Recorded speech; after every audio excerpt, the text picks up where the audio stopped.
Hello and welcome to Distant Echoes, New Mexico, episode 35, Tying Up Loose Ends. In what will be our last late colonial episode, I want to talk about several loosely connected topics, everything from American expeditions to the cultural changes that happened in New Mexico during the late colonial period. As we've talked about in the past, Spanish officials tried to keep any foreign agents or citizens of foreign nations out of the country, arresting those they could catch. For this episode, I plan to clean up some of the loose edges around that kind of topic. New Mexican officials saw the United States as an existential threat to the Spanish holdings in North America. While the eastern boundary of Louisiana was clear and had been established through various agreements with the Spanish, there was the question about the western one. Did the U.S. now own Texas? Of course, the Spanish would say no, whereas Thomas Jefferson said that the border could reach, quote, as far as the Stony Mountains, end quote, in which case the Stony Mountains are the Rockies. As Santa Fe was in the Rockies, New Mexicans were concerned about the possibility of American encroachment into the territory. In July 1803, Meriwether Lewis met Carlos de Holt de la Saus, the last Spanish governor of St. Louis, who refused to allow him to go further west. De la Saus would warn the Spanish, quote, I believe that his mission has no other objective than to discover the Pacific Ocean following the Missouri, end quote. James Wilkinson, an officer of both the U.S. and Spanish armies, gave Spain info about the Lewis and Clark expedition, and he advised that they arrest the Corps of Discovery as well as expel Daniel Boone and other American settlers from Spanish territory. Any and all Anglo-American expeditions that ventured near New Mexico or even further west from U.S. territory were watched closely by the Spanish. Much correspondence would be sent between Spain and its New World holdings concerning these matters. De la Saus, writing about his recommendation to arrest Lewis and Clark, would write about the two men who, quote, can hardly avoid passing among the neighboring Indian nations of New Mexico through their forts or villages, end quote. After all, previous French expeditions had blazed routes from Louisiana and Illinois all the way to Santa Fe, as we talked about in some of the early episodes about the Bourbon reforms. He also warned that the U.S. claims ranged to the Rio Grande and would include Santa Fe. The Spanish foreign minister issued warnings to the governors of Coahuila, Chihuahua, and New Mexico to be on watch for the Corps of Discovery. In the summer of 1804, Governor Fernando Chacon sent Pedro Val to Allied Plains tribes to try and monitor the expedition. Val had orders to arrest them if encountered. At Taos, he was joined by 20 New Mexican frontiersmen and Pueblo warriors. By September 3rd, they had reached the Rio Chato, the Platte, and 3 days later had arrived at the Pawnee villages. They found no sign of the Corps of Discovery, but some Frenchmen from Illinois reported that Lewis and Clark had sufficient supplies and had made friends among the native tribes, who had given them Spanish medals, flags, and patents in exchange. Only the Pawnee had refused to assist the Americans. Vail would return and make his report. In 1806, Vail and Juan Lucero, still looking for the expedition, were attacked by a party of approximately 1,000 natives who pillaged their supplies. They repulsed the attackers, but without the supplies, they had to return to Santa Fe, arriving in Santa Fe around the time when Lewis and Clark reached the mouth of the Columbia River. New Mexican officials continued to look for Lewis and Clark until late 1806. Facundo Melgares and 600 men would journey to the eastern end of the Arkansas River to trade and discuss the alliances with the Osage and Pawnees. The Arkansas was recognized as the boundary between the U.S. and Spain. The Spanish believed that the Lewis and Clark expedition had crossed the continent via the plains of Nebraska and Kansas. However, instead, they had actually gone north through the Mandan villages before arriving at the Pacific near Portland, Oregon, and they had returned using the same route. The expedition had already returned to the U.S. by the time Melgares arrived at the Arkansas. Melgares' next interaction with American expeditions would be to arrest Zebulon Montgomery Pike near modern Denver.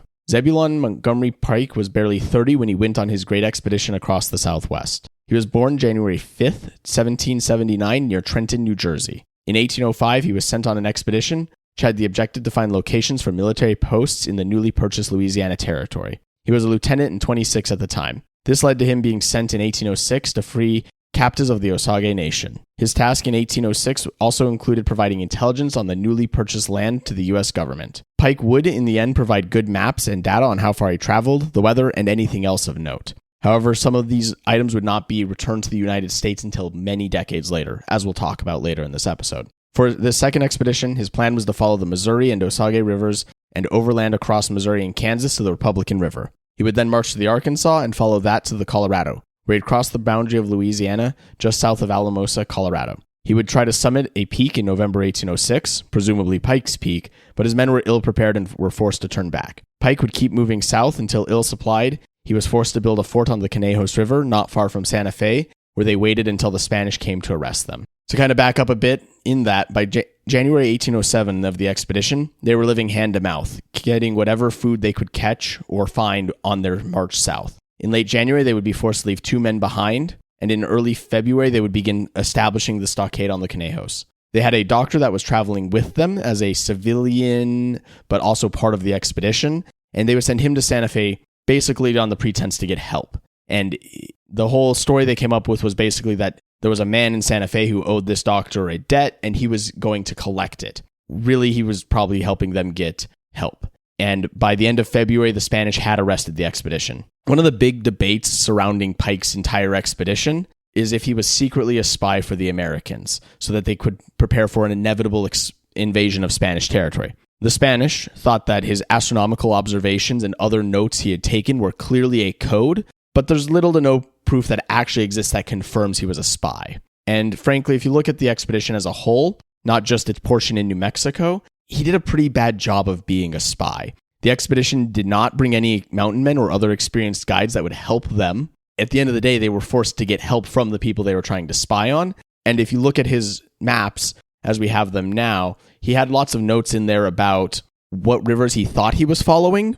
And once the error was pointed out to him that he was not following the rivers he thought he was following, he corrected the papers. While in the care of the Spanish, though, he would try to hide his papers and make sure he could get them out of Spanish territory and back to the United States. He would hide them among his men, and Pike would write on the following, quote, "In examining my commissions, orders, and company, he told me to remove my trunk to my own quarters, and that on the morrow he would converse with me on the subject. I had caused the men to secret my papers about their bodies, conceiving it safer than in the baggage. But in the evening, finding the ladies of Santa Fe were treating them to wine and company, I was apprehensive in their intemperance might discover the secret, and I took from them all but one, who had my journal in full, who could not be found, and put them in my trunk, conceiving that the inspection was over. But the next morning an officer with 2 men waited on me, and informed me he had come for me to visit the governor, and brought these 2 men to take my trunk." End quote. Well, in Mexican territory, he took notes of the people and places, which the men would hide in the barrels of their guns.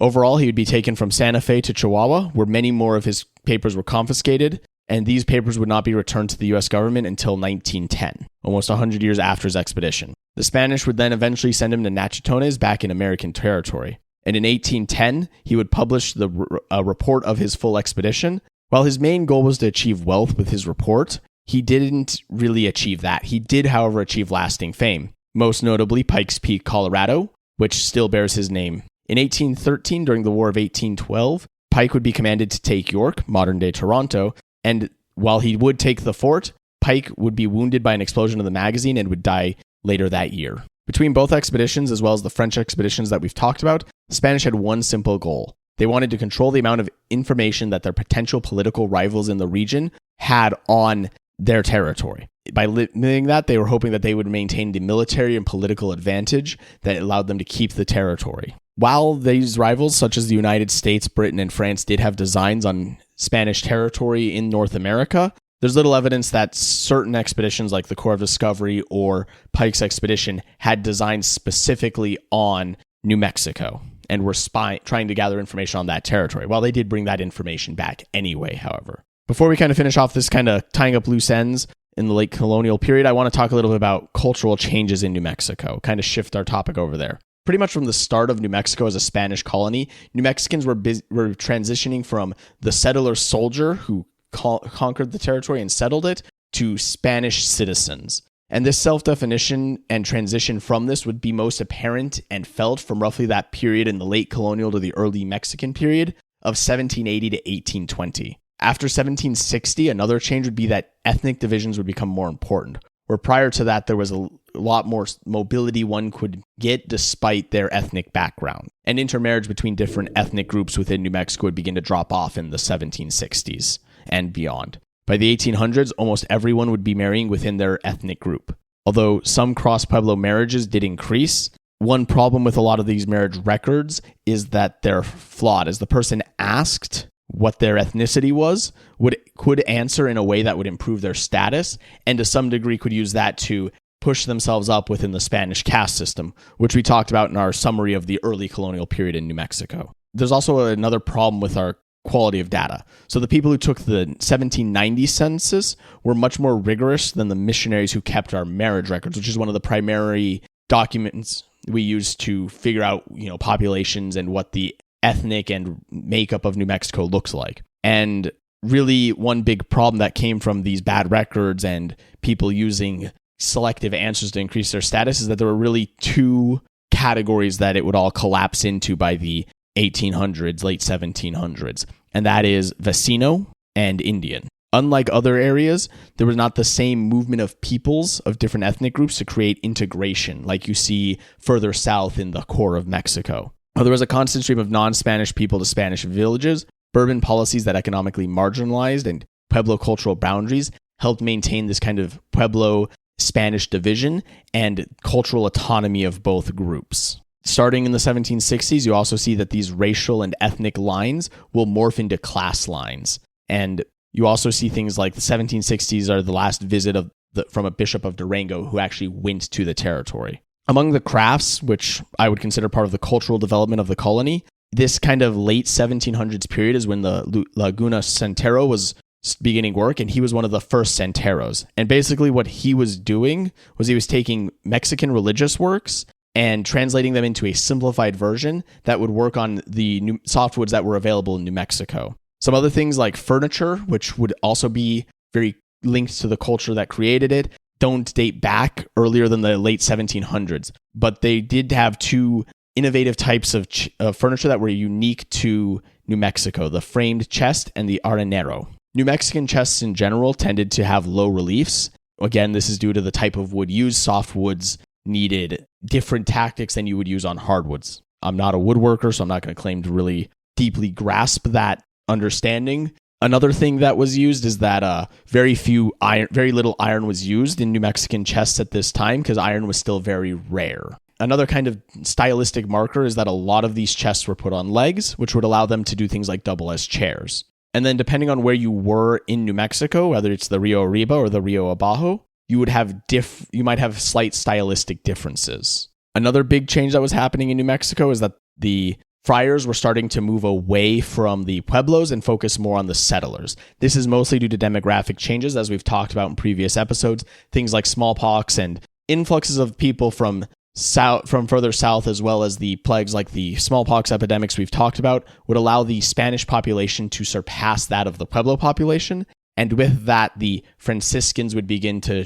transition their loyalties. Belin's church would be the first built for Franciscan service that was not specific to a Pueblo. And as the obligations shifted from the Pueblos to the Spanish settlers, the friars would begin to start backing the settlers more than they had the Pueblos in previous time, as that was where the real power that they could gain was. But basically, by moving away from the Pueblos, the Franciscans had an unexpected result, which is that they managed to politically marginalize themselves. They no longer acted as the intermediary between Spanish and Pueblo, and this is basically the beginning of the end of the Spanish mission system in New Mexico. And they would just slowly decline in number. The Franciscans in New Mexico would slowly decline in number until in 1848, when Fray Mariano de Jesus Lopez died, the last Franciscan missionary in New Mexico. Another change that happened during this period is that as Spanish settlers began to become the majority of the population, the legal system started to turn away from the Pueblos as well, favoring these Spanish settlers even more so than it had in the past,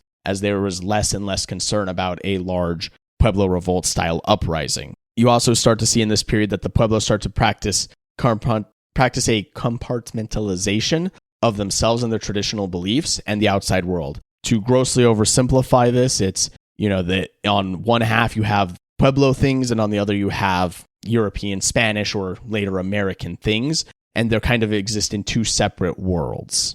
After 1810, legal proceedings would begin again over Pueblo land rights. Even if they did lose in the courts, powerful families had the ability to prevent documents reinforcing these rights from ever making it to the Pueblos. It's also in this period that you begin to see the Pueblos doing a practice called compartmentalization, which was basically having different buckets, for lack of a better term, that they kind of put things in. In one bucket, you have traditional Pueblo beliefs, and on the other bucket, you have the outside world. And you don't really mix and integrate these things, but instead you have different behaviors depending on the context, some Pueblo, some Spanish, or later American. The Bourbons also were trying to effect further change in New Mexico as well as across the empire. In regions where the lines between secular and religious duties had blurred, they tried to redraw and firm up those lines, basically separating the two groups and weakening the power of both secular officials and religious officials. Starting in the 1790s, word of organized meetings would make it back to Spanish ears, and they would become concerned that another Pueblo revolt was brewing. What the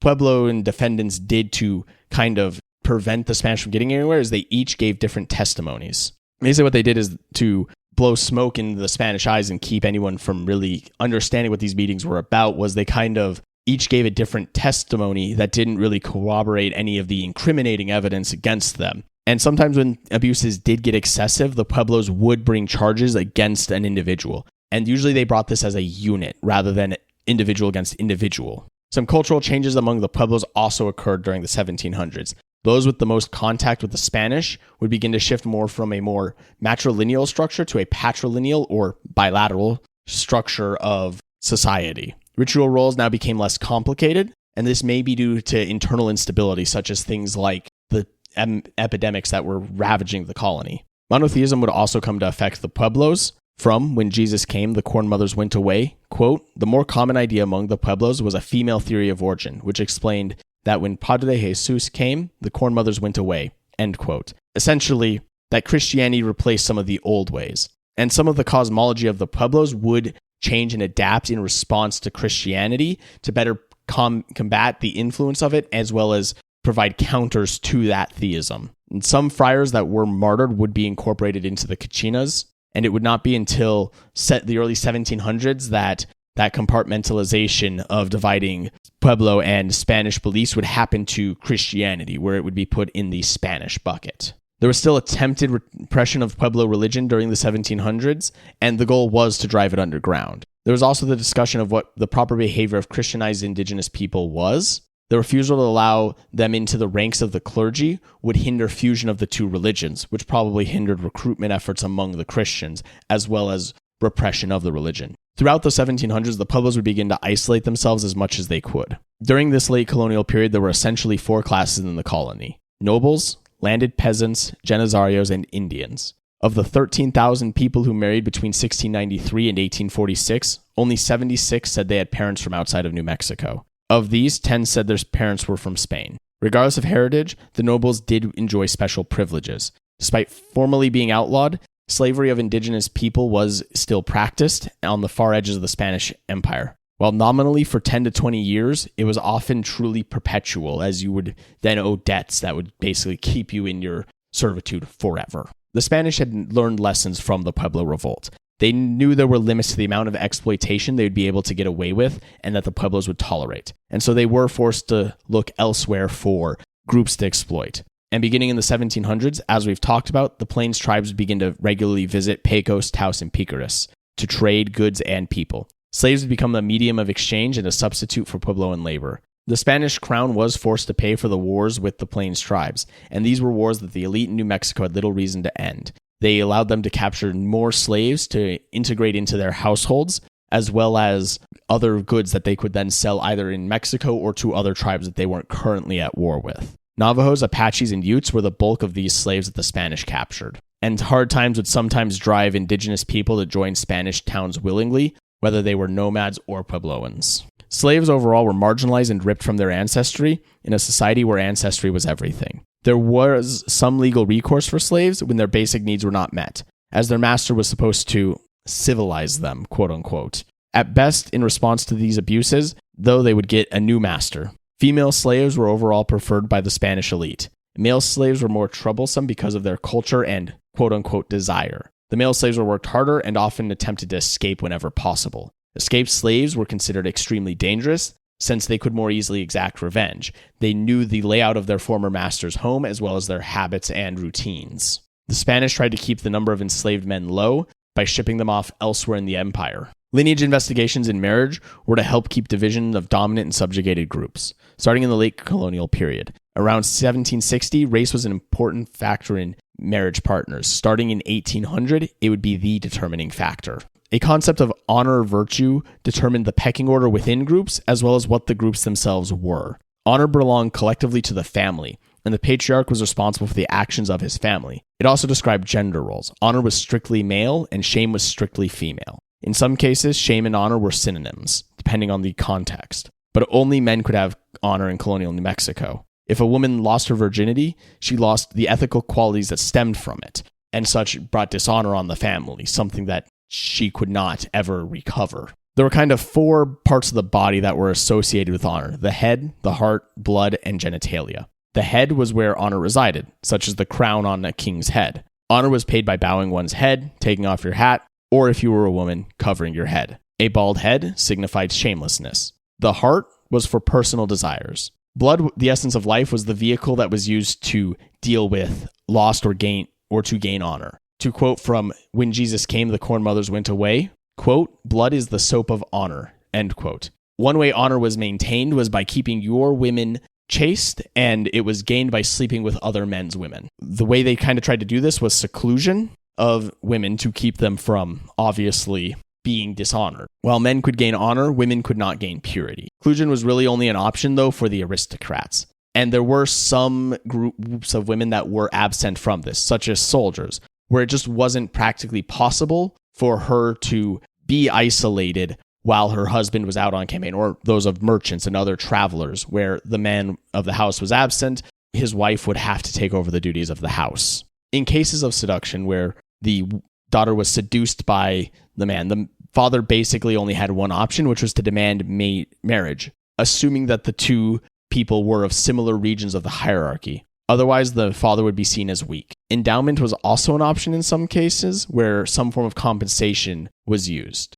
But again, it would have to be on the same social levels. And it was dishonorable to challenge someone who was outside of your rank within the social hierarchy. In cases of seduction, there were kind of 2 main points. The man would often claim that he had not given a promise to the woman. The woman would have to then provide evidence that a promise was given. Usually this was the form of what's called a prenda, which is a ritualized gift showing the promise of marriage. The man could also claim that once he had done the deed with her, he had discovered that she was not a virgin. As non-virgins were not protected under the law, there was little recourse for her. Reputation would also feed into all of this and how well it was perceived that you followed the honor code. And to some degree, parish priests could help cover up some scandals. As bad as all this sounds, it only sounds worse when you consider, too, that these scandals, even when they were covered up to some degree, would lower a woman's value on the marriage market. And as always, gossip was a threat. Just being perceived as dishonorable via gossip was enough, as often when a rumor is started, you can never mend it. Marriage was used as a political tool to create webs of alliances, and arranged marriages were the norm for most of the elite in the colonial period in New Mexico. Marriage could be used as a tool among the Spanish to also structure inequality. Again, to quote from When Jesus Came, the Corn Mothers Went Away, quote, "Even in marriage, excessive love was distrusted because it held the potential of making people forget their social obligations," end quote. And one poem from colonial times summed up this whole situation rather nicely. Quote, "On the day of my birth, they christened me. They found me a wife, and they married me," end quote. While against canon law, threats and force could and were used to convince a disobedient child to marry. And while arranged marriages were the norm for those of a certain status, there was flexibility the lower you got in the social hierarchy of the colony. Position in the family, gender, and the family's fertility history would also dictate some of the available options. Other things like how much inheritance each child was to get were tools that could be used to secure a marriage. The eldest son was the one to whom the most resources would be given, and also the one of which the most was expected of him, as he would be the one to carry the name, and at the end of the day, he would be expected to fall in line with the cultural norms and marriage norms that were expected of someone of his status. Younger sons had more flexibility, but were also expected to only get the bare minimum to secure a good marriage, and this might also mean that they had more choice in matters of whom they married. And daughters, from a familial wealth standpoint, were liabilities to be gotten rid of at the minimum cost to her, and she would likely have little to no choice in the matter of who she actually got to marry. Peasants, who were given an equal share of the family's land and sufficient space in the family home, or at least assistance in adding more rooms as needed, had more flexibility as a result. Women often had livestock and household goods as their dowries, and men had the land rights. Often these marriages were strictly managed. Janizarios could use marriage to climb the social ladder. Wage earners and landless peasants weren't all that concerned with whom their children married. Once their children were adults, their parents had little to no control over them, as they did not have the financial means to actually control them. This class mostly married to show their adherence to Catholic values more so than anything else. Heads of noble households also would arrange marriages for their slaves and servants. And most women did not know their spouses well when they married. If they lived in other towns, they probably had never even met each other. Women, more often than men, stated that they did not know their spouses. And other than wealthy families, it was not practical or possible to constantly monitor each or even in some cases any daughter. Most of the bedrooms in New Mexican houses of the period were accessed through internal courtyards. This would allow men to scale the walls and through the courtyard sneak into the daughter's room. And in 1817, dances would even be outlawed through the first few years of the Mexican period, as they supposedly promoted such scandalous meetups. There were several forms of marriage in New Mexico. Starting out in 1776, marriage was entirely under the church. The church determined if potential spouses were eligible to marry. They checked for consanguinity, which is basically how closely related two people could be. And this was one of the bigger issues at the time, especially among the higher classes. It was banned up to the 4th degree, but such marriages between close relatives did happen. According to church law, procreation was supposed to be the main reason to marry. Marriages had to be overseen by a priest and at least 2 witnesses and be recorded in a ledger to be valid. As I kind of talked about earlier, at what point marrying a specific individual changed from filial obedience to coercion was a bit of a gray area. If the priest suspected there was some form of coercion, he was to sequester the couple for 3 days in a different, good Christian home and then ask them if they still wanted to marry. Marriages among indigenous peoples in New Mexico, both Pueblo and not, were also supposed to follow these norms, but how much they actually did so isn't exactly clear. Slaves were supposed to be able to marry, but often it was discouraged by their masters. And in theory, anyone could marry any other individual, while in practice it was not the case. And as in most colonial societies, the law and how it was actually applied were different things. The reality for most was that one could only marry within your class and race. And between the proposal and the actual event was roughly 3 weeks of investigation, with public notice given so the community could voice any complaints. Marriages seemed to be grouped around September. Thus, the first round of children would be born between planting and harvest, and Pueblos, on the other hand, often married during the summers. During the actual ceremony, the ring would be placed on the bride's thumb, then her index finger, her middle finger, and her ring finger, with the phrase, quote, in the name of the Father, one finger, and the Son, the next finger, and the Holy Spirit, and then onto the ring finger, Amen. A ring was placed on the 4th finger since it was believed that a vein ran directly from that finger to the heart. And the hands kind of symbolized different things. The right hand wielded power, while the left supposedly was for submission, hence why the ring was on the left hand. Sometimes there were some other things that also happened during weddings, such as the couple being bound together with a rosary, rope, or ribbon during the ceremony. Most women would marry before 20. 15 was the age for about 25% of first marriages among women. About 25% of the men had married by 20. 90% would have married by 29. 72% of the men and 40% of the women were unmarried between 16 and 24. Males tended to marry at 24, while women would marry around 18. Epidemics, war, or other population-lowering factors tended to shift these numbers downward during specific groupings of years.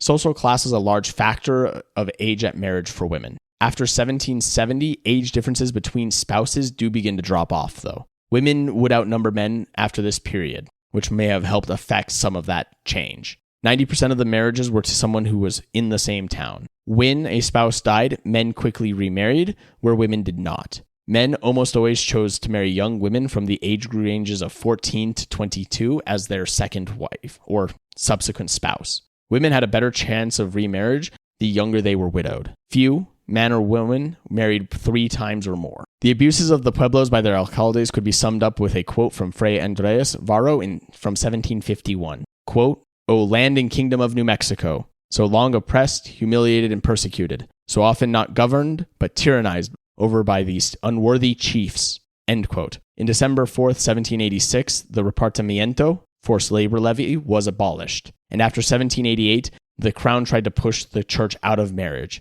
instead requiring parental consent to marry instead of religious consent. There was an exception for royal officials, and nominally, marriage was supposed to become more about love moving into the 1800s and the end of the Spanish colonial period. The last thing I want to talk about before we kind of wrap up and prepare for our summary of this period is a rather curious expedition out of New Mexico. In its fading days as a Spanish possession, the French invaded Spain in 1808, deposing the king and installing a Bonaparte as monarch. An opposition government was established in Cadiz. New Mexico's representative to the opposition government was Don Pedro Batista Pino. Despite the drafting of the new liberal constitution by the Cortes of Cadiz, nothing changed for colonials. And New Mexicans would coin the phrase about Don Pedro's adventure to Spain and back to New Mexico, quote, Don Pedro Pino fue, Don Pedro Pino vino, end quote. Or, in English, Don Pedro Pino went, Don Pedro Pino came. While he would ingratiate himself with he would get the nickname the Abraham of New Mexico while in Spain,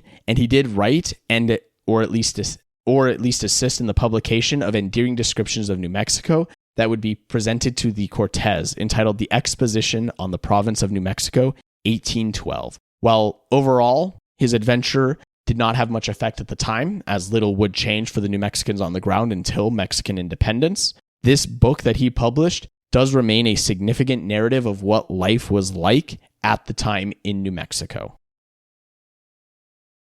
If you enjoyed the show, please share it with your friends. Leave a review on your podcast app of choice if it lets you. Since I'm a Luddite and don't use social media, word of mouth and reviews are the only way the show spreads. We have a website located at engineeringfire.org. That's spelled engineeringfire.org, where I have a link in the header for podcast resources, including pictures, companion posts, my bibliography, and the transcripts of each show. We have an email you can submit comments and questions to at michael@engineeringfire.org. The intro music is Desperados by Frank Schroeder and sourced from filmmusic.io. The outro music is NeoWestern from Kevin McLeod of Incompetech. Links to all things mentioned are present in the show notes and at the website.